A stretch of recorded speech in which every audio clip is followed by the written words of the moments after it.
So we're doing Forever Changes, and Forever Changes is a play all about domestic violence.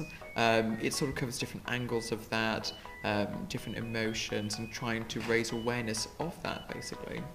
Forever Changes is it's an intense, an entertaining,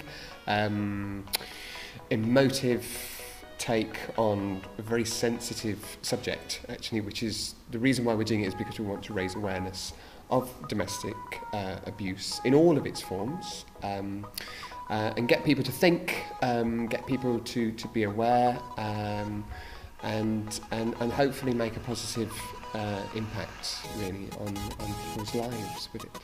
I suppose what I am very keen to get away from is the idea, this stereotype that domestic violence is just to do with housewives.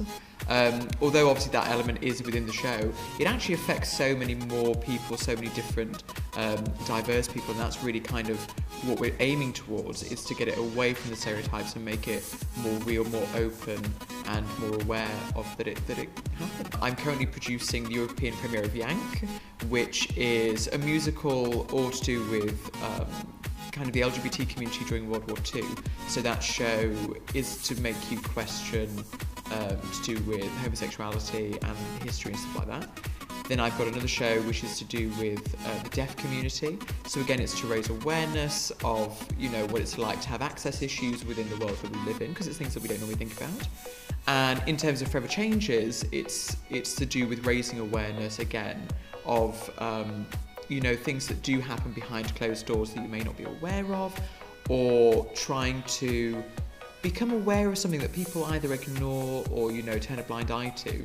So all of the shows that I produce at the moment are to try and raise awareness in different ways, to try and make people question and educate through the form of entertainment. Oh, Manchester has a fantastic theatre scene. There's so many different fringe venues that are all trying to do different types of work. There's always events and festivals happening, so it's a very creative city, very artistic city, and I've always felt it's a city that embraces individuality. It's rich in this in the city's history, that it's always looked at things that are different, quirky, and allowed artistry to flow, really. So to us it seemed like the perfect city to bring Forever Changes to, for us to experiment with it, try it out, and present it to an audience that hopefully are going to give us feedback, are going to enjoy it, and bring that sense of artistry and experimentation and theatricalness with them to a subject that is quite serious. But it's a Manchester show. It is. It's a Manchester show because the writer is from Bolton, and it's from his experience of domestic violence in a certain capacity. The performers are Manchester based. You know, I've done an awful lot of work in Manchester. You studied in Manchester. I did. So there's a lot of Manchester about it. And also the research and development stages were done through Manchester ADP. Yeah. So it's a play that's very Manchester based, and all the team are very Manchester focused. And yeah. I think one of the things that I do is, you know, I'm a 26-year-old, 6'4" transgender woman, and I'm very much aware of that, and I very much bring that into my comedy. You know, within the first few opening lines, I'm very much, yeah, I'm transgender, and I'm not afraid to take the mick out myself. You know, because I think it's important to do that. So I think my biggest kind of skill is being able to just put people at ease and say, you know what, yeah, this is me, this is who I am. I'm very much bringing, you know, my family and my real life experiences, and there's a couple of them where you think, is he making it up? Did that really happen? But some of them, yeah, made up, but some of them really did happen. And I love it when people kind of say, I thought that was made up. And then, you know, you get the opposite, so I just like to bring myself into it. Yeah, I mean, I think with my show, you're getting two for the price of one, essentially, because I play two different characters. So you've got the very kind of, what I term a smart ass, so you've got the high achiever, high flyer, sort of the golden child, And then the other character I play is, well, her biggest ambition is to appear on Geordie Shore. You know, her idols are Sophie and Gaz from Geordie Shore. So she is very much somebody who doesn't like hard work, kind of wants to skate through life, is more orange than a You've Been Tango dad, and he's very much all about the fake and quite a materialistic person. So it's very good for the audience because, you know, they're getting two completely different characters.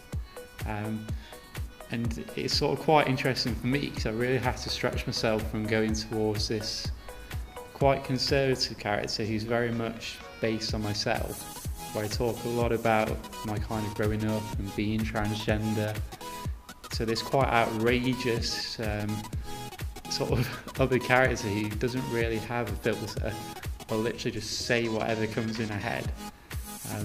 So it's quite good because it challenges me, and I think it's good for the audience because they get that, is this the same person? Is this? So yeah, I've only been doing stand-up comedy for about 7 months now.